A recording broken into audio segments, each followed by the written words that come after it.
क्या दही होने से ही माखन बन जाता है? क्या करना पड़ेगा? मंथन करना पड़ेगा। मंथन के उपरांत माखन बनता है। ठीक उसी प्रकार ये माखन चोरी, ये जो माखन है, हम अपने हृदय को माखन सदृश कैसे बनाएंगे? संत लोग कहते हैं कि जैसे माखन बनाने के लिए सबसे मुख्य वस्तु है दूध। ये दूध और कुछ नहीं, ये दूध एक साधक के हृदय की श्रद्धा ही है। थोड़ा समझिएगा फिलोसॉफिकल एस्पेक्ट। एक साधक के हृदय में जो श्रद्धा विराजमान है उसी को ही दूध की संज्ञा दी गई है।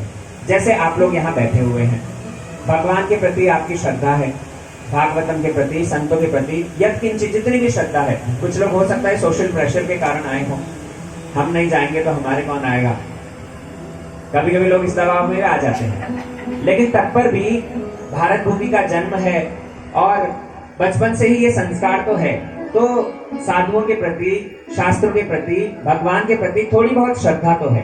तो ये श्रद्धा को ही दूध की संज्ञा दी गई है। दूध को क्या करना पड़ता है? बोले गर्म करना पड़ता है। दूध गर्म करने से जैसे घना हो जाता है, उसके अंदर से जल का अंश निकल जाता है, ऐसे ही एक साधक को अपने हृदय में जो श्रद्धा है वो घनीभूत करनी होगी, बढ़ानी पड़ेगी। कैसी श्रद्धा? बोले तात्विक श्रद्धा उत्पन्न करनी पड़ेगी। अभी हमारी श्रद्धा बड़ी डामाडोल है। किसी ने कहा अमुक जगह पर चले जाओ, वो ऐसे झाड़ा फूक करते हैं, तुम्हारे घर में नोटों की गड्डियां लाइन लग जाएगी। हम तुरंत दौड़े दौड़े वहां पहुंच जाते हैं। कोई कहता है घर के परेशानी को मिटाना हो तो अमुक बाबा के पास में जाओ, हम अभी वहां भी पहुंच जाते हैं। किसी ने कहा पास में भागवत है, भागवत कथा से जो मांगोगे वो मिलेगा, हम यहाँ भी आ जाते हैं। अभी हमारी श्रद्धा कैसी है? बड़ी डामाडोल है। लेकिन इस श्रद्धा को घनीभूत करना होगा।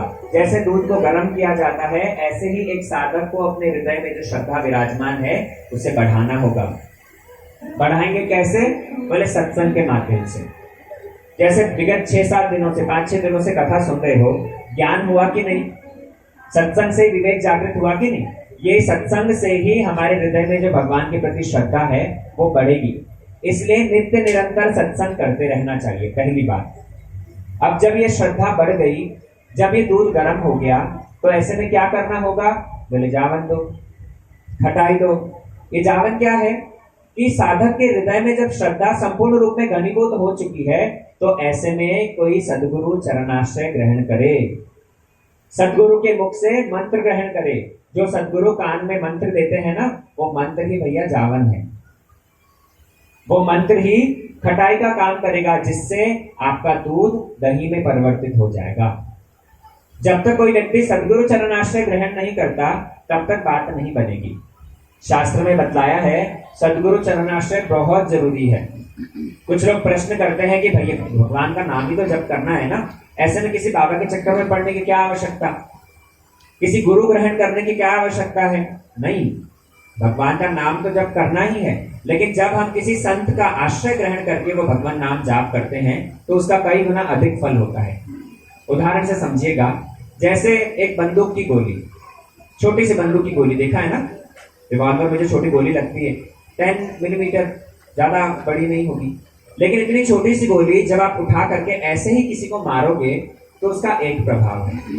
लोहे की बनी है, मानो सर पर लगी तो थोड़े बहुत खून आ सकता है। लेकिन वो ही गोली को अगर आपने गन में डाल करके फायर किया, क्या होगा?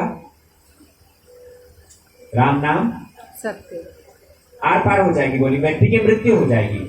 जब एक तरह से आप गोली का व्यवहार कर रहे थे तो उसका एक प्रभाव था, लेकिन जब ठीक तरीके से व्यवहार किया तो उसका 100 गुना अधिक फल हुआ। हाँ कि ना?